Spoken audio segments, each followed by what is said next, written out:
বছর 40-এর গোপা দেবী পেশায় একজন শিক্ষিকা। একমাত্র মেয়ে রিনিকে নিয়ে তার সংসার। মা মেয়ের সংসারে আনন্দ সর্বদা বিরাজমান।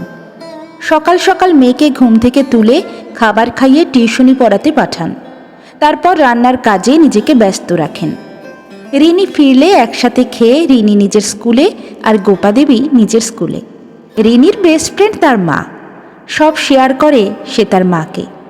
গোপা দেবী রিনিকে একাই মানুষ করছেন, একজন দায়িত্বশীল মা হিসেবে, কারো সাহায্য ছাড়াই। রিনির তখন বছর 2 বয়স। সংসারে চরম অত্যাচারের শিকার হন তিনি। ভালোবেসেই বিয়ে করেছিলেন অখিলেশকে, কিন্তু বিয়ের কিছুদিন পরেই তার ভেতরের কুৎসিত রূপ বেরিয়ে আসে। চলে গালিগালাজ, শারীরিক নির্যাতন।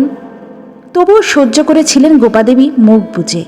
কিন্তু অখিলেশ যেদিন ছোট্ট রিনির গায়ে হাত তোলে, আর সহ্য করেননি তিনি। সেদিনই বাপের বাড়ি চলে আসেন তিনি।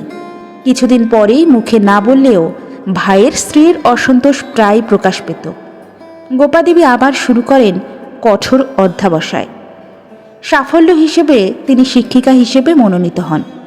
তারপর ভাইকে সাহায্য করতেন আর্থিকভাবে। বেশ কিছু বছর পর জমানো টাকা আর বাবার সাহায্যে একটা ছোট্ট বাড়ি কিনতে সমর্থ হন তিনি। তারপর রিনিকে নিয়ে শুরু হয় গোপাদেবীর সংসার। রিনি জানে যে তার মা কত সংগ্রাম করে তাকে বড় করছেন, তাই সে সবসময় চেষ্টা করে মাকে খুশি রাখতে। লেখাপড়াও করে মন দিয়ে। কিন্তু হঠাৎ বিপদ নেমে এলো গোপাদেবীর সংসারে। সেদিন সন্ধে টিউশনি পড়ে বন্ধুদের সাথে ফিরছিল রিনি। পেছনে নিজের নাম ধরে ডাক শুনে ঘুরে তাকাতেই বিষাক্ত তরল ছুটে আসে মুখে। অসহ্য যন্ত্রণায় ছোট্ট মেয়েটা কুঁকড়ে যায়। মুখ শরীর জ্বলে যাচ্ছিল ছোট্ট মেয়েটার। বন্ধুরা ভয়ে চিৎকার করতে শুরু করে। আশেপাশের লোকজন ছুটে এসে হাসপাতালে নিয়ে যায় রিনিকে। খবর পেয়ে গোপাদেবী ছুটে যান হাসপাতালে। একমাত্র মেয়েকে কষ্টে ছটফট করতে দেখে চোখ ফেটে জল আসে তার। বেশ কিছুদিন ধরে পাড়ার মোড়ের কিছু ছেলে রিনিকে বিরক্ত করছিল। রিনি পাত্তা দেয়নি কখনো তাদের। তার জন্য সে শুনতে পায় একদিন ছেলেগুলো বলছে, এত অহংকার তোর, মুখ পুরলে থাকবে তো তোর অহংকার। প্রতিবারের মতো সে গুরুত্ব দেয়নি ওদের কথায়। গোপাদেবী পাছে তার কথা ভেবে চিন্তা করেন, সেজন্য সে মাকেও জানায়নি ব্যাপারটা। ছোট্ট মেয়েটা কখনো ভাবতে পারেনি যে এত বড় বিপদ তার জন্য অপেক্ষা করছে। অনেক দিন ধরে চিকিৎসা চলেছে রিনির। মুখ ও দেহের বহু অংশ ঝলসে গেছে ছোট্ট মেয়েটার। পুলিশ গ্রেপ্তার করেছেন দোষীদের। গোপাদেবী কিন্তু ভেঙে পড়েননি। শুরু করেছেন কঠিন আইনি লড়াই, দোষীদের কঠোর থেকে কঠোরতম শাস্তির জন্য। প্লাস্টিক সার্জারির পর বাড়ি ফিরেছে ছোট্ট রিনি। আয়নার সামনে যেতে চায়নি সে, কিন্তু গোপাদেবী হাত ধরে নিয়ে গেছেন আয়নার সামনে তাকে। নিজের বিকৃত চেহারা দেখে আঁতকে উঠে জড়িয়ে ধরেছিল ছোট্ট মেয়েটা মাকে। মাথায় হাত বুলিয়ে গোপাদেবী সাহস জুগিয়েছিলেন মেয়েকে। গোপাদেবী মেয়েকে বুঝিয়েছিলেন তার মতো কত হাজার হাজার নির্দোষ মেয়ে এইভাবে সংগ্রাম করে বেঁচে আছে। শিখিয়েছিলেন কিভাবে লড়াই করতে হয় জীবনে। রিনি এখন মনোযোগ দিয়ে লেখাপড়া করে। প্রতিটা মুহূর্তে মেয়ের পাশে থাকেন গোপাদেবী, কখনো একা থাকতে দেন না তাকে।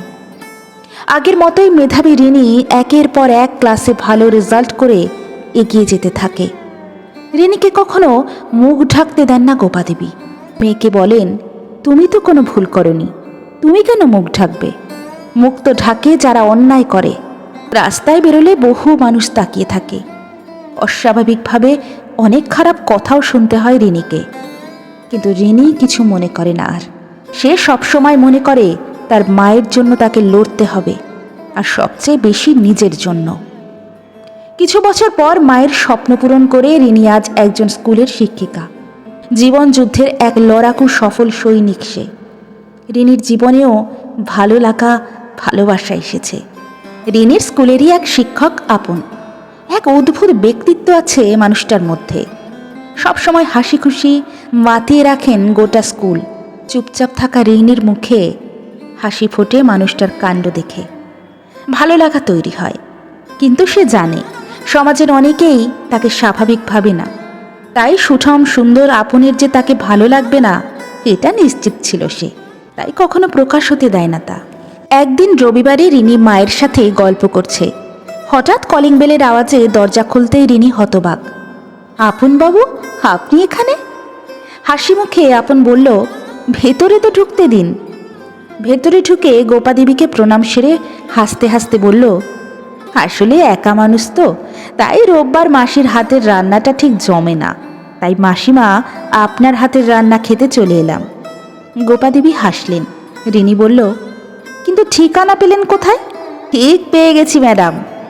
সেদিন গোপাদেবী নিজের হাতে রান্না করে খাওয়ালেন আপনকে সন্তান স্নেহে। 10টা বছর কেটে গেছে, গোপাদেবীর বয়স বেড়েছে, কিন্তু রোজ নিয়ম করে রিনি আর আপনের মেয়ে নিতাকে ক্যারাটে ক্লাসে নিয়ে যান তিনি। নিজে বাড়িতে পড়ান নিতাকে, সবসময় শেখান অন্যায়ের প্রতিবাদ করতে, লড়াই করতে অন্যায়ের বিরুদ্ধে। আচ্ছা নিতা সোনা, তুমি বড় হয়ে কি হতে চাও? লয়ার দিদুন। গোপাদেবীর চোখের কোণটা ভিজে যায়। হ্যাঁ সোনা, তুমি লয়ারই হবে, সব সময় অন্যায়ের বিরুদ্ধে লড়াই করবে আর অসহায় নির্যাতিত মানুষদের সঠিক বিচার পাইয়ে দিতে সাহায্য করবে। চলো এবার আমরা একটু খেলবো এখন। গোপাদেবী এখন ব্যস্ত হয়ে পড়লেন নাতনির পুতুলের বিয়ে নিয়ে।